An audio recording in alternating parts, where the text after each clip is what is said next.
इसके बाद विदुर जी मैत्री मुनि के यहाँ आते हैं।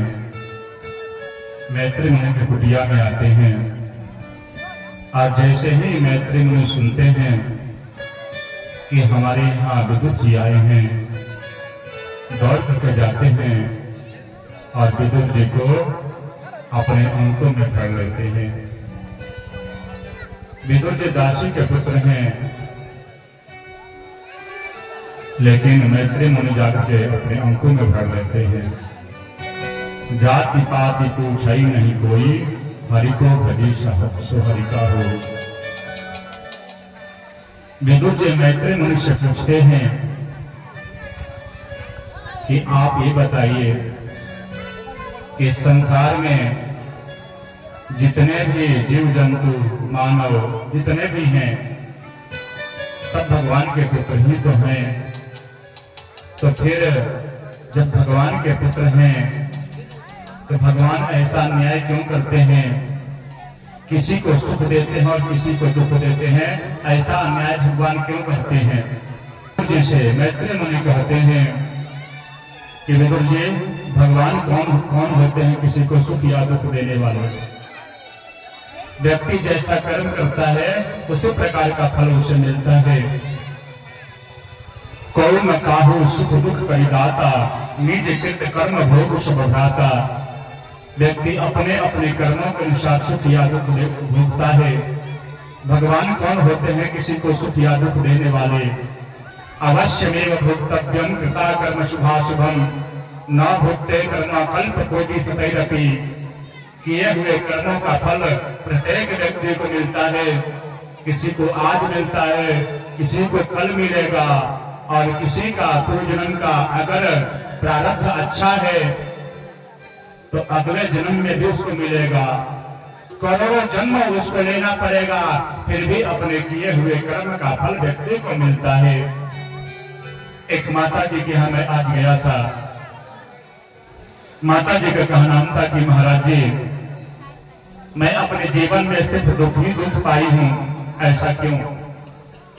बचपन में जब मां की आवश्यकता थी तो मां मुझे छोड़ करके अपने धाम में चली गई।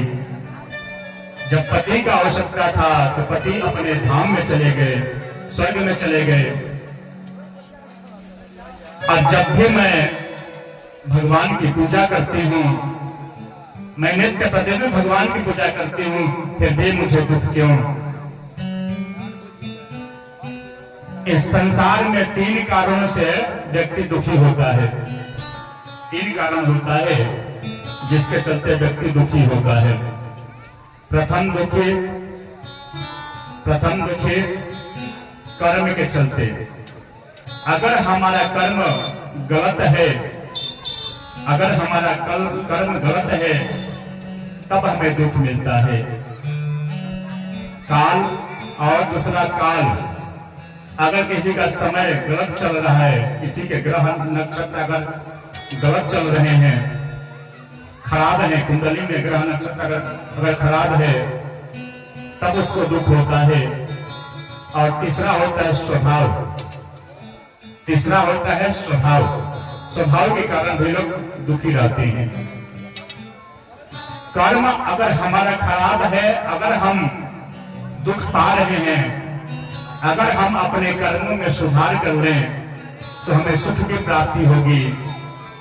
आज हमारा काल यानी समय खराब चल रहा है, लेकिन भगवान की कृपा से कल समय अच्छा हो जाएगा और हम सुखी हो जाएंगे, हमारे जीवन का दुख दूर हो जाएगा। लेकिन तीसरा होता है स्वभाव। कुछ लोग स्वभाव के चलते भी दुखी रहते हैं। एक मैं अपने शिष्य के यहाँ गया लखीसराय में। एक हमारे शिष्य हैं सिंदुरिया बनिया। उनके यहाँ मैं गया तो बहुत उदास थे। मैं पूछा कि क्या बात है सेठ जी, आप इतना दुखी क्यों हैं? कहते हैं महाराज जी मैं आपको क्या बताऊं, मुझे कितना दुख है। पिछले वर्ष मुझे 20 लाख का मुनाफा हुआ था और इस बार 19 लाख का मुनाफा हुआ है, इसलिए मैं दुखी हूं। पूरे 1 लाख रुपए कम है। ये होता है स्वभाव में महाराज। कुछ लोग अपने स्वभाव के चलते दुखी रहते हैं।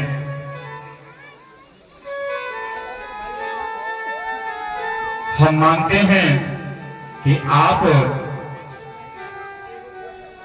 इस जन्म में अच्छे कर्म कर रहे हैं, अच्छे कर्म कर रहे हैं, बहुत अच्छी बात है, अच्छे कर्म कर रहे हैं। लेकिन अगर आपका पूर्वजन्म का प्रारब्ध गलत है तो उसका फल आपको भोगना पड़ेगा। रामकृष्ण परमहंस के बारे में आप लोग सब लोग जानते हैं। रामकृष्ण परमहंस के बारे में आप सभी लोग जानते हैं, आप सभी विद्वान हैं। मेरा सौभाग्य है कि आप लोगों को कथा सुनाने का शुभ अवसर प्राप्त हो रहा है। रामकृष्ण परमहंस भगवती के उपासक थे और भगवती से साक्षात्कार होता था और भगवती स्वयं आकर के रामकृष्ण से बात करती थी और अपने जंघे पर सुलाती थी महाराज। रामकृष्ण परमहंस के पास वो ताकत था, वो मंत्र का शक्ति था, वह वाक्य सिद्ध था कि अगर किसी को कोई परेशानी होता था और अपने हाथ को एक बार घुमा देते थे तो उसका परेशानी ठीक हो जाता था। लेकिन एक दिन ऐसा आया कि रामकृष्ण परमहंस को भी कैंसर हुआ और जब कैंसर हुआ तो रामकृष्ण परमहंस अपने शिष्यों के साथ यात्रा कर रहे थे और रामकृष्ण परमहंस के शिष्यों में परम प्रिय शिष्य स्वामी विवेकानंद जी थे। और जैसे ही यात्रा कर रहे थे लोग कई प्रकार की बातें कर रहे थे। देखो देखो ढोंगी जा रहा है, या ढोंगी दूसरे के दुख को दूर करता था और आज इसको कैंसर हुआ है, यह अपना दुख क्यों नहीं दूर कर ले रहा है। स्वामी विवेकानंद जी को कष्ट होता है, स्वामी विवेकानंद जी कुछ कहने का प्रयास करते हैं। शिष्य वह होता है अगर गुरु का कोई निंदा करता है तो डट करके मुकाबला करे कि मेरे रहते हुए मेरे गुरु को कोई कैसे बदनाम कर सकता है। अगर निर्बल है तो वहां से हट जाना चाहिए या अपने कानों को बंद कर लेना चाहिए। लेकिन गुरु का निंदा, माता पिता का निंदा, गौ निंदा, ब्राह्मण निंदा, देव निंदा, ये सुनने का बहुत बड़ा पाप लगता है महाराज। स्वामी विवेकानंद जी कुछ बोलने का प्रयास करते हैं, रामकृष्ण परमहंस जी रोक लेते हैं, मत बोलो बेटा, बोलने दो। सायंकालीन रामकृष्ण परमहंस अपने निवास स्थान में विराम कर रहे हैं।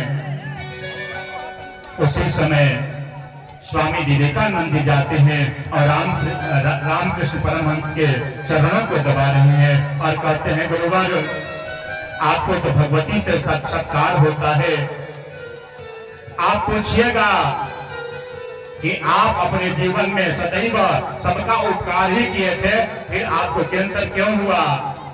और भगवती से कहिएगा कि आपके कैंसर को माई ठीक कर दें। रामकृष्ण परमहंस कहते हैं बेटा, मैंने आज तक भगवती से कभी भी कुछ मांगा है नहीं, तो आज कैसे मांग सकता हूं बेटा।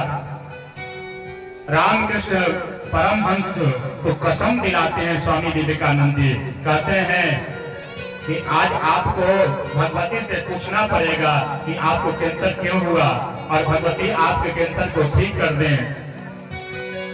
जैसे ही रामकृष्ण परमहंस को स्वामी विवेकानंद जी कसम खिला देते हैं, अब रामकृष्ण परमहंस प्रतिबंधित हो जाते हैं भगवती से पूछने के लिए। सायंकालीन होता है, तुरिया काल होता है और तुरिया काल में कोई भी यज्ञ अनुष्ठान किया जाए, भगवती का उपासना किया जाए तो उसका संपूर्ण फल प्राप्त होता है। तुरिया काल का समय है, भगवती का आवाहन करते हैं रामकृष्ण परमहंस, भगवती आती हैं तो रामकृष्ण परमहंस कहते हैं कि मेरे शिष्य का आदेश है पूछने के लिए, इसलिए माई मैं आपसे पूछना चाहता हूं कि मैं अपने जीवन में सदैव सत्कर्म ही किया, फिर मुझे कैंसर क्यों हुआ। माँ की आंखों में आंसू आ जाता है। माँ कहती है बेटा, अगर तुम चाहते हो कि तुम्हारा कैंसर ठीक हो जाए तो अभी तुम्हारा कैंसर ठीक हो जाएगा, लेकिन बेटा अगला जब तुम्हारा जन्म होगा पुनः तुम्हें कैंसर होगा। बताओ मंजूर तुम्हें है? रामकृष्ण परमहंस हाथ को जोड़ लेते हैं, भैया और भी अगर कोई मेरा पूर्वजन्म का प्रारब्ध अगर गलत है तो इसी जन्म में मुझे उसका फल मिल जाए, ताकि अगला जो मेरा जन्म हो वह स्वच्छ हो, निर्मल हो और सुंदर हो। मां तो रामकृष्ण परमहंस को भी अपने किए हुए कर्मों का फल मिला। तो हम और आप कौन हैं? एक और